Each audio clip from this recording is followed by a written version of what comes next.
सूरदास की गोकुल लीला, वात्सल्य और बाल मनोविज्ञान का मधुर संसार। नमस्कार। आज हम एक ऐसी दुनिया में चलने वाले हैं जहां कविता बचपन को अमर बना देती है। जी हां, हम बात कर रहे हैं महाकवि सूरदास की। और आज हम यही देखेंगे कि कैसे उन्होंने अपनी कलम से भगवान कृष्ण के बाल रूप को हमारी आंखों के सामने एकदम जीवंत कर दिया।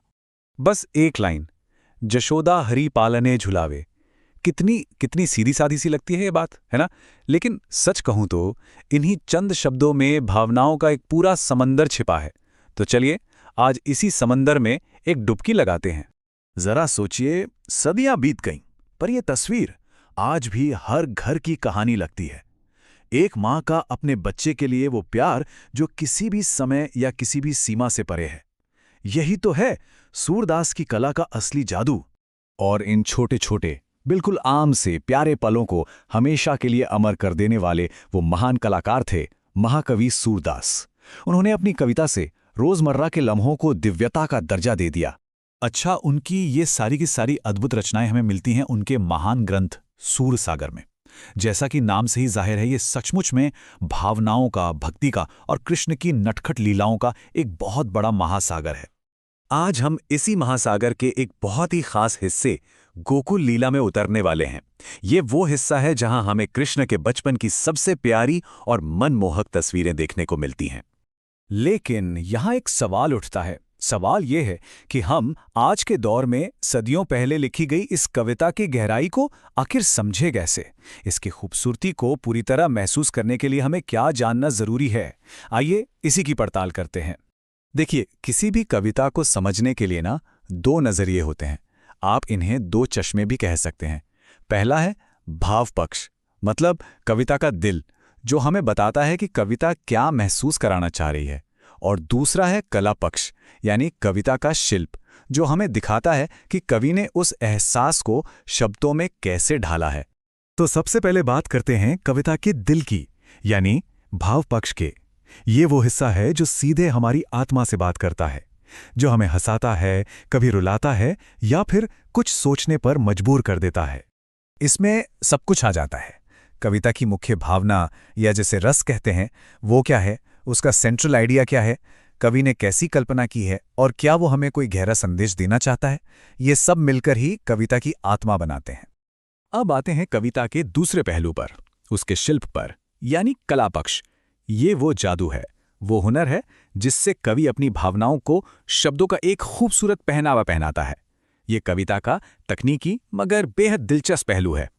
इसमें हम ये देखते हैं कि कवि ने भाषा कौन सी इस्तेमाल की है। जैसे सूरदास ने मीठी ब्रज भाषा का इस्तेमाल किया।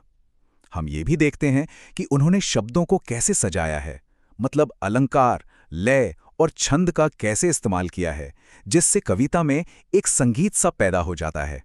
तो अब जब हमारे पास ये दो शक्तिशाली औजार भाव पक्ष और कला पक्ष आ गए हैं, तो चलिए इनका इस्तेमाल करके सूरदास की कविता के खजाने को खोलते हैं।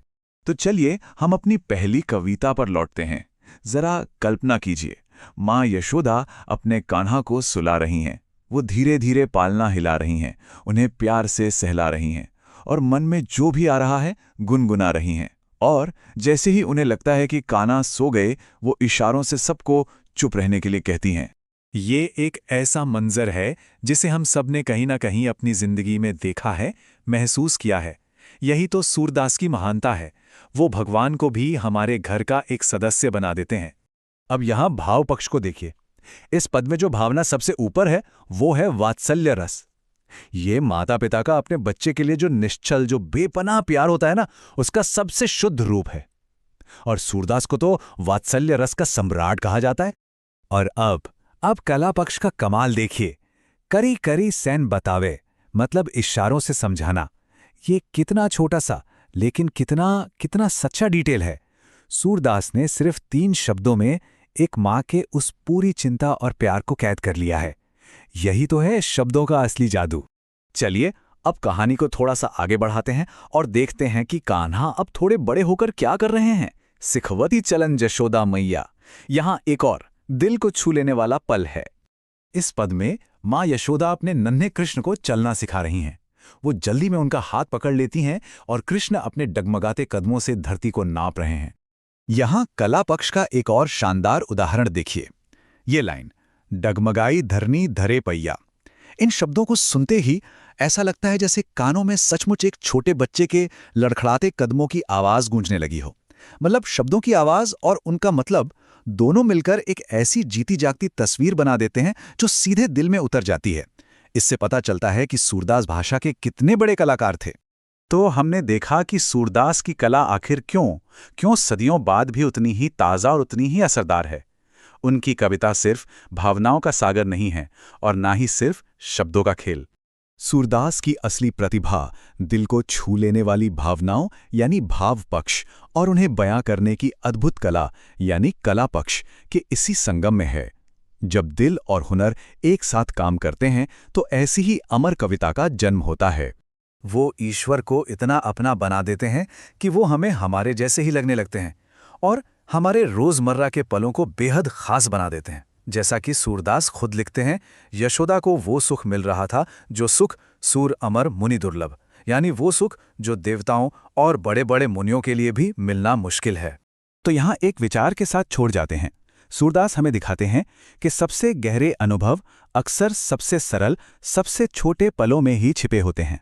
तो सोचिएगा, कला के माध्यम से व्यक्त किया गया ऐसा कौन सा पल है जो किसी के लिए भी अविस्मरणीय बन गया हो। इस पर विचार जरूर कीजिएगा।